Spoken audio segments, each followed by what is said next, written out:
Yeah, it was great. Monday, Tuesday, Wednesday. Not so much today. Got pretty cold and wet at training, but no, it's been great to be back. Caught up with family, which is nice, and lots of friends yesterday. We didn't train yesterday, so it gave me a bit of a chance to catch up with a few old friends, now foes. So yeah, that's the nature of it. Yeah, I think Andy Farrell was saying that he's hoping to meet up with you anyway. Did you get around to meeting him? Not yet, but we might catch up either this evening or a coffee tomorrow. I caught up with him in May, had a good chat. But yeah, Faz has done a great job. So yeah, it'll be interesting to see, how that manifests itself on Saturday. Joe, is it a bit overwhelming to be back? I mean, the attention in terms of the media, your first return as a head coach, or is it just something you take in your stride? It was a bit overwhelming at the airport on the way here, especially then the lads give me a hard time.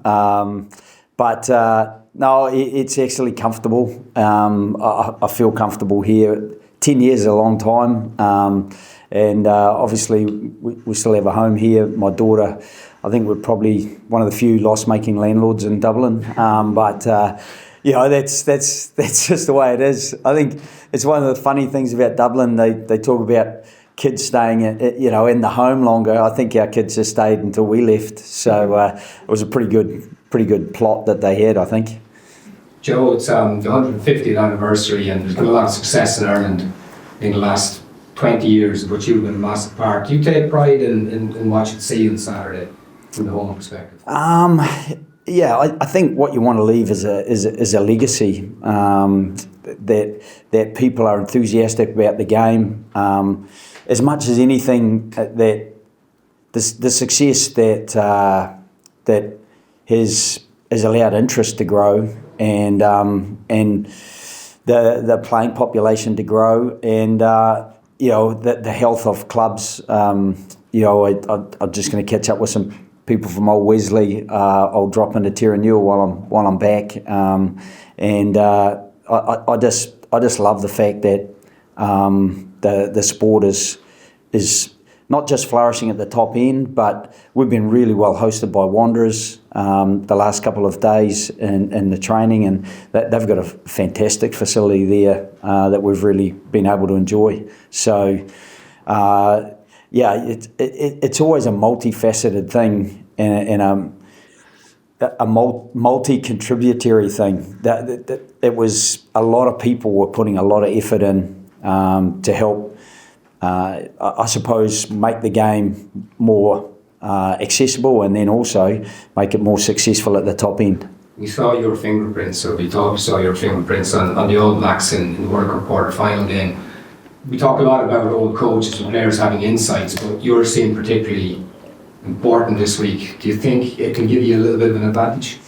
I don't know. I've been out of it for a little while, and I probably knew just a couple more of the guys who were playing. The first time I coached against Ireland was the most bizarre coaching experience I think I've ever had. I got a phone call at the end of the Super Rugby.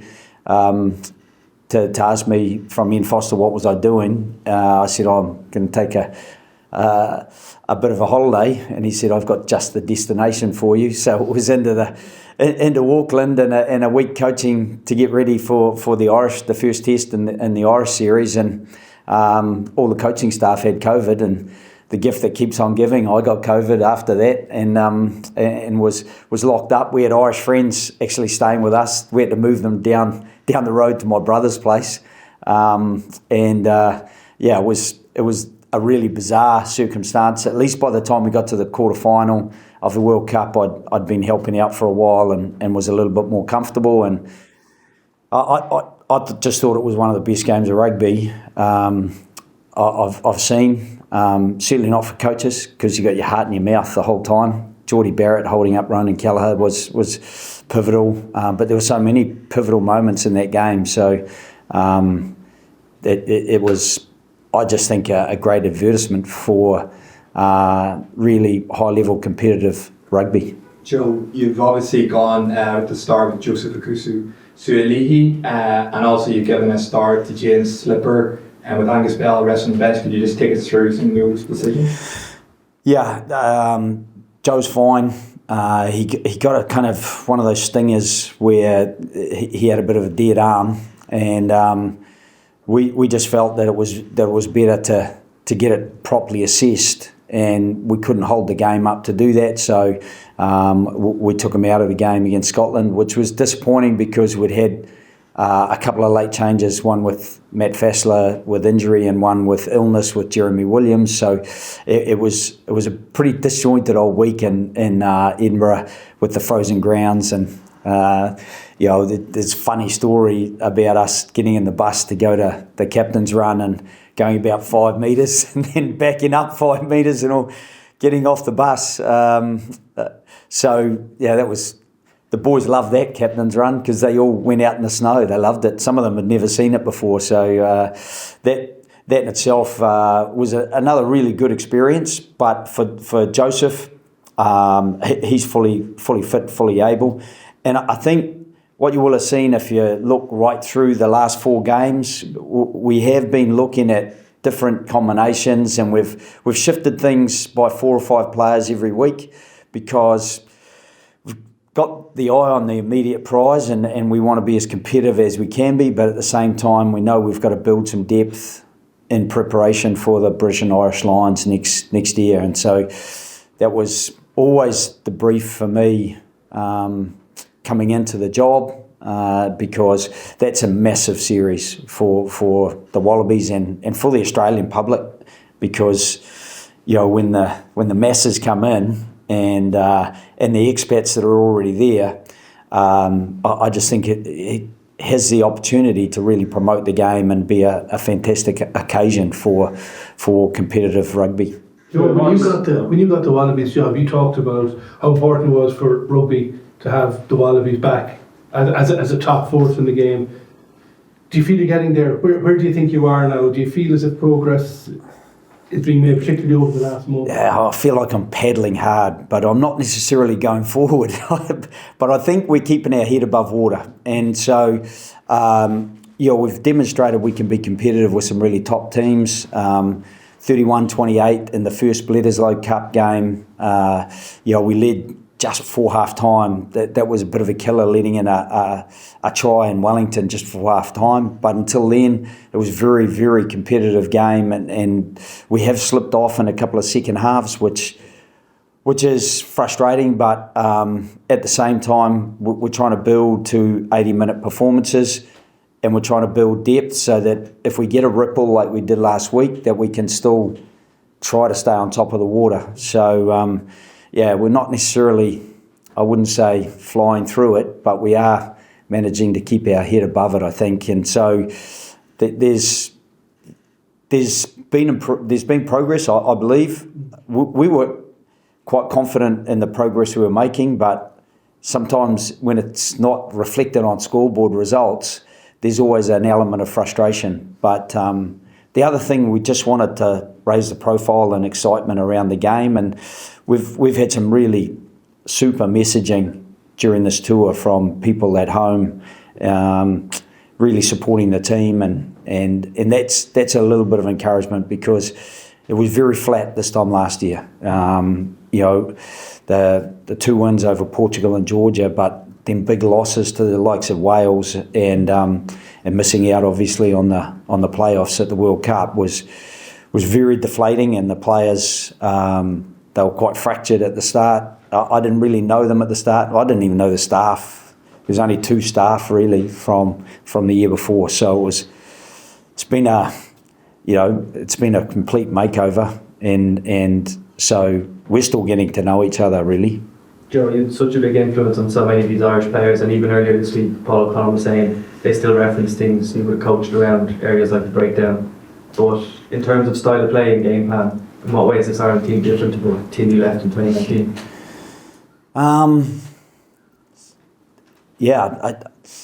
I think they're not that different. I think Jamison Gibson-Park gives them so much speed in how quickly he arrives and lifts the ball and distributes it at the breakdown. I know it's something that Connor could do for us, but we probably use Connor's kicking game a little bit more.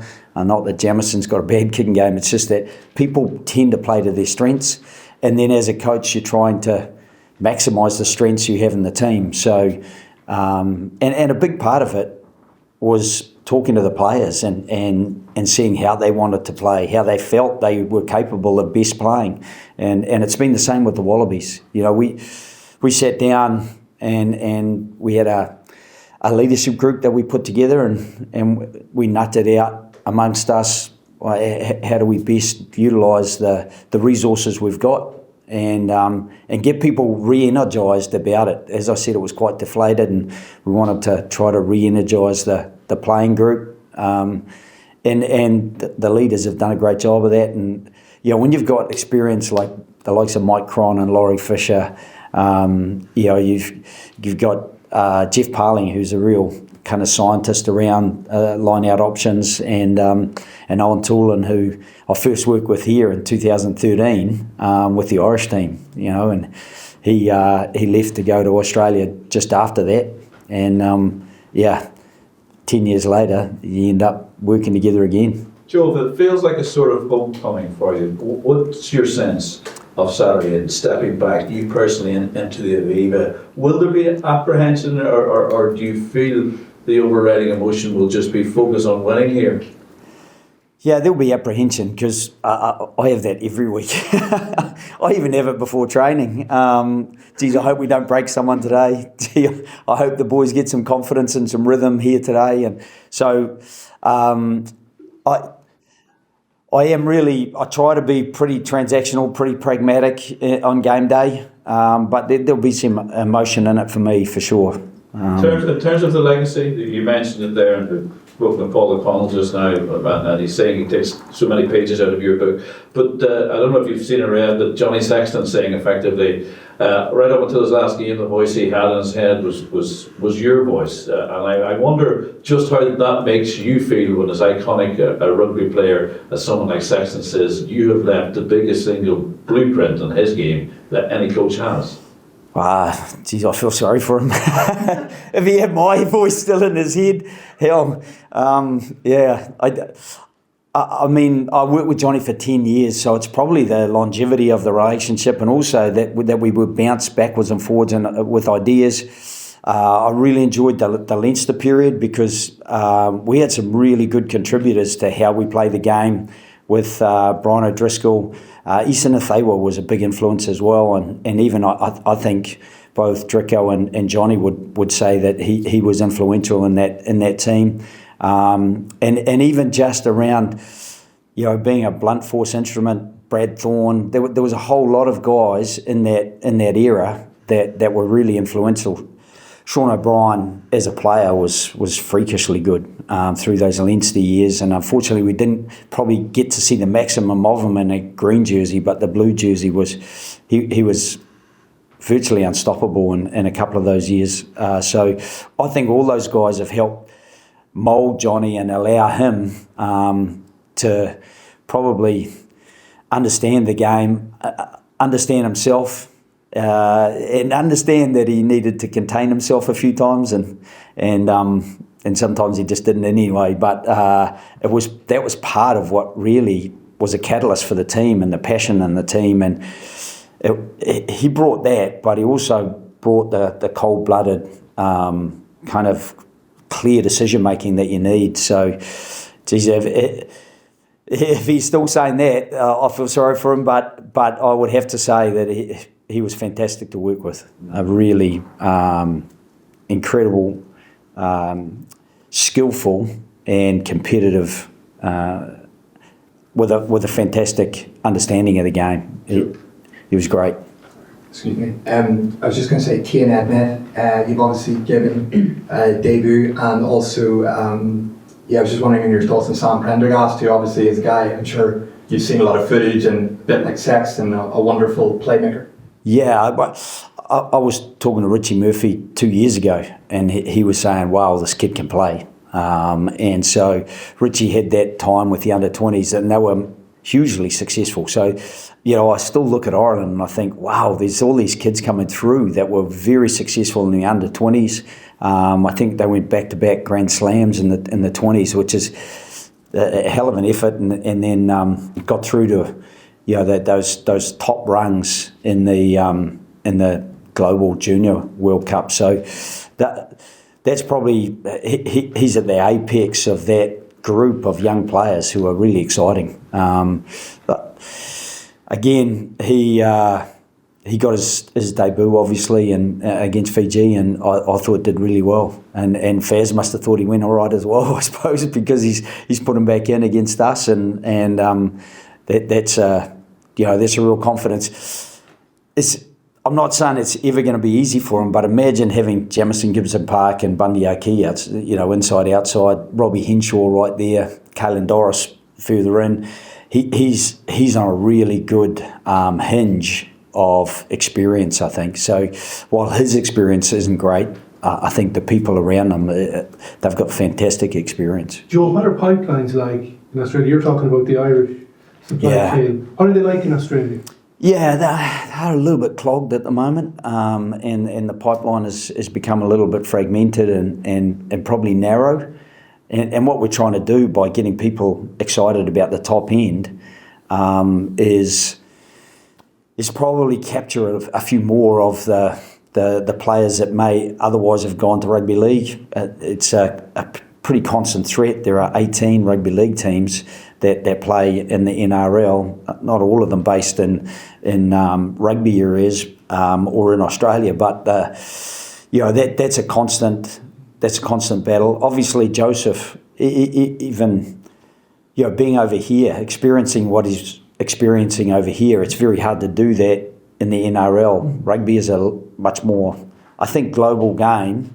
So he's been pretty excited about getting out and getting into the rugby circle, and so there may be other youngsters coming through the school system at the moment, just like Joseph did. He went through King's School, played Rugby Union right through school, but was also captured by the Roosters rugby league team and played really well for them. So we'd love to get a few more of those guys, but the players who actually come out of schools and are highly competitive, and even I went to a club that had 6 senior teams, the most senior teams I'd ever had in Sydney, and there are kind of green shoots, and I suppose it's our responsibility as the Wallabies to make sure that we can provide a bit of sunlight for those green shoots. Joe, could you give me your favourite Cian Healy story? Just on the weekend in question. Oh wow, yeah. Well, one of my favourite stories will be seeing him on Saturday run out, and seeing, I was watching and seeing Dricko applaud him. Cian is the sort of guy, I remember in a pre-season, he was doing the gym the same as everyone else, and he got massive so fast. He is exceptional. A physical specimen, and so we had a bit like Andrew Porter is that both those guys, you have to lock them out of the gym as best you can, otherwise they just become behemoths. And one of the things with Cian is that he's so agile, and he was so dynamic as a young man. When I first got to Leinster, probably a memorable moment was we were playing Claremont in a semi-final to make the final against Ulster, and it was in Bordeaux, in France. You're up against it. Claremont were at the height of their powers, and we played a set play with Isaac Boss going around the back, and the pass from Richard Strauss going back into Rob Kearney, and there's Cian on his shoulder trying to overtake him. He's that sort of athlete. And he was lethal close to the line, The opposition couldn't stop him, and we couldn't get the ball off him, He'd just grab it, roll his sleeves up and go to work. So, yeah, there's a few others, but I'll leave those. The last couple. He can put them in his book. You think you would outflank Dricko in terms of gaps? No, I massively respect it, but it looks like Lou said he's up against the Caps record holder for the Wallabies as well. So I think that's a great thing, and they're both loosehead props, you know. So maybe there's something to be said about loosehead props. They know how to get that longevity. So I think with Slips playing in the weekend and Ken Healy, I'm pretty sure that we'll catch up afterwards, and those two will just share a bit of hydration. Last one with John, please. Joe, was just wondering, Ken Admet, you're giving him the debut, and what is it you've seen in him that makes you think he's ready for such an important test match? Yeah, he's grown in confidence. He's hugely commits to knowing his role and trying to learn from the others around him. Again, for us, having Len Nikato outside him, Jake Gordon, there's good experience there, and Tate McDermott, who's captained the Wallabies, albeit he's only a young man. So there'll be good experience around him. And I think one of the things for us is that we came on tour, and amongst the coaches, we were pretty committed to make sure that everyone who was originally selected in that tour squad was going to take the field. He will be our 19th debutant for the season, which is an attempt to grow that player pool. I think one of the things that I learnt in Leinster is that in my first year I was so bitter they take half your players, but then you found kids like, you know, Geordie Murphy and these young men that were just so keen to get through and get involved, and you know, Sean O'Brien gets taken for Ireland, and suddenly Josh van der Fleer gets a start, and 5 years on, Josh van der Fleer is at the top of his game, you know, and unfortunately 8 years on, he's still at the top of his game, and I'm on the other side. So, you know, those are the opportunities that emerge. And I just think with the Wallabies, we wanted to try to really grow the group this year, galvanise the group as well, so that we can be as competitive as we can next season. And I honestly believe that it will be a fantastic occasion next year. And I know that Faz and I having a coffee in May, we talked about, you know, hoping that it would be the right sort of spectacle. So I think, you know, both coaches are committed to it, and I think both teams will be committed to that as well.